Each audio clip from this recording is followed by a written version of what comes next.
Seguimos con el abordaje del paciente con neumonía. Bien, en el interrogatorio tenemos que interrogar sobre síntomas como la fiebre, tos, expectoración, hemoptisis y astenia, el comienzo de los mismos, las comorbilidades como diabetes, enfermedad cardiovascular, pulmonar, tabaquismo y alcoholismo. También medicación concomitante y tratamiento previo. En el examen físico tenemos que evaluar el estado de conciencia, si está lúcido, somnoliento, sin respuesta. En la evaluación respiratoria tenemos que evaluar la frecuencia, el tipo de respiración, el uso de músculos accesorios y el grado de disnea. Tenemos que evaluar evaluación hemodinámica como frecuencia cardíaca, TA, diuresis en pacientes con comorbilidades y en aquellos que requieren internación.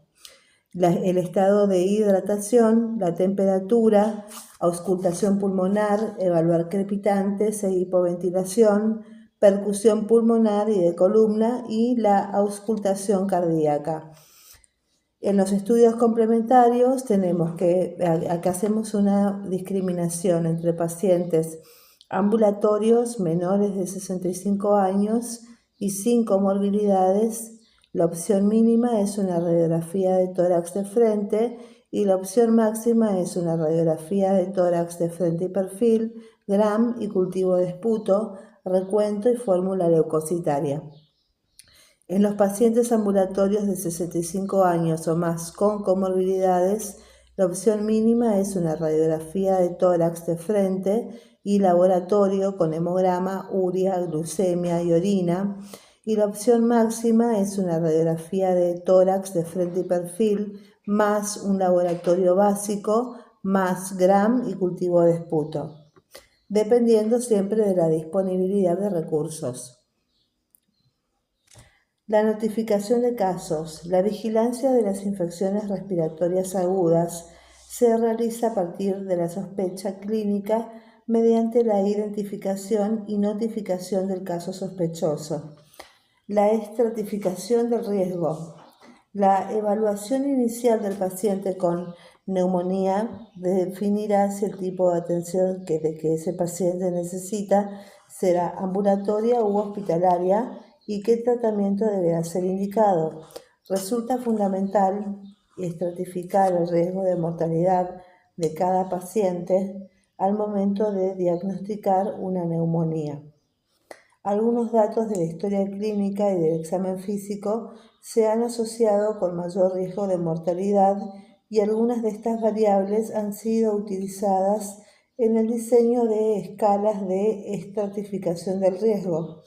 Las escalas de estratificación de riesgo tienen como objetivo analizar el conjunto de datos del paciente, determinar el riesgo de mortalidad y decidir la modalidad del tratamiento.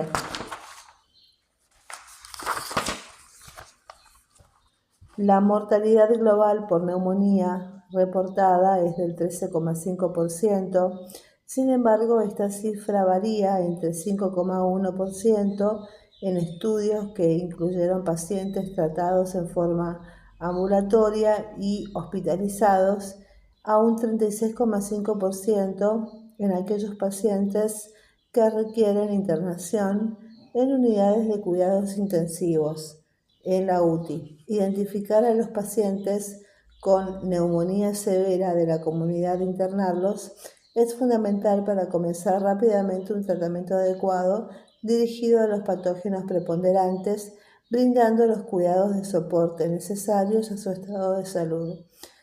La decisión de internar a un paciente conlleva varias consecuencias para el paciente y el sistema de salud. Entre un 30 a 50% de los pacientes internados por neumonía de la comunidad son pacientes de bajo riesgo cuya internación podría haberse evitado. Las consecuencias de la sobreinternación son varias. Según datos publicados en los Estados Unidos, el costo de tratar una neumonía de la comunidad en un paciente internado es 20 veces mayor que si el paciente es abordado en forma ambulatoria. El tiempo de hospitalización es el principal factor que influye en este aumento, por lo cual resulta fundamental determinar adecuadamente qué paciente requiere ser internado y quién no, evitando hospitalizaciones prolongadas innecesarias. La internación aumenta el riesgo de eventos tromboembólicos y sobreinfecciones por gérmenes intrahospitalarios. Por otra parte, el 80% de estos pacientes prefiere ser tratado en forma ambulatoria y existen reglas de predicción que utilizan diferentes variables para estimar el riesgo del paciente y decidir, según los resultados, la necesidad de internación. Entre ellas, la regla Pneumonia Severity Index, PSI, y la de la British Thoracic Society, BTS, y el CURV 65. Y esta es la última y es la más recomendada fundamentalmente por su practicidad. El CURV 65, llamado así por sus iniciales en inglés, la C es de conciencia alterada, la U es de urea alta, la R es de respiración, o sea, taquipnea más de 30. Después la B es de la tensión arterial, que es blood pressure, que es menor a 90-60 milímetros de mercurio, y una edad mayor a 65. Esta regla de predicción fue desarrollada y validada en una cohorte de 1.068 pacientes con neumonía aguda de la comunidad. La sensibilidad y especificidad para detectar neumonía grave fue del 76,8% con una especificidad del 64,3%, siendo el valor predictivo positivo y negativo de 18,6% y 96,3% respectivamente. La guía para el equipo de salud del Ministerio de Salud recomienda que frente al paciente con diagnóstico de neumonía se debe evaluar la presencia de cada una de estas variables y si se encuentran presentes dos o más, el paciente deberá ser internado. Entonces, la tabla 18 dice variables clínicas a evaluar para decidir la internación. Bien, el CURV 65 tenemos factores clínicos. La confusión se le agrega un punto. Después la urea nitrogenada sérica mayor a 42 miligramos por decilitro, un punto. Frecuencia respiratoria mayor a 30 por minuto, un punto. Presión arterial sistólica menor a 90 milímetros de mercurio, un punto. O presión arterial diastólica menor a 60, un punto. Si la edad es mayor a 65 años, también es un punto.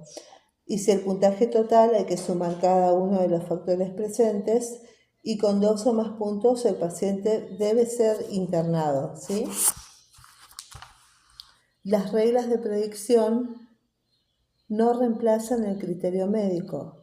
Si el paciente, de acuerdo a la evaluación médica, tiene algún criterio de riesgo social como pobreza extrema, falta de comprensión de las indicaciones, falta de red social para apoyarlo en el tratamiento o de riesgo clínico como alcoholismo, diabetes no compensada, confusión, entre otros, el paciente podrá ser internado aunque el CURV 65 sea menor de 2 y también se puede considerar la implementación de un tratamiento supervisado, por ejemplo, con contacto diario con el paciente para certificar que está cumpliendo las indicaciones terapéuticas. Existe una versión simplificada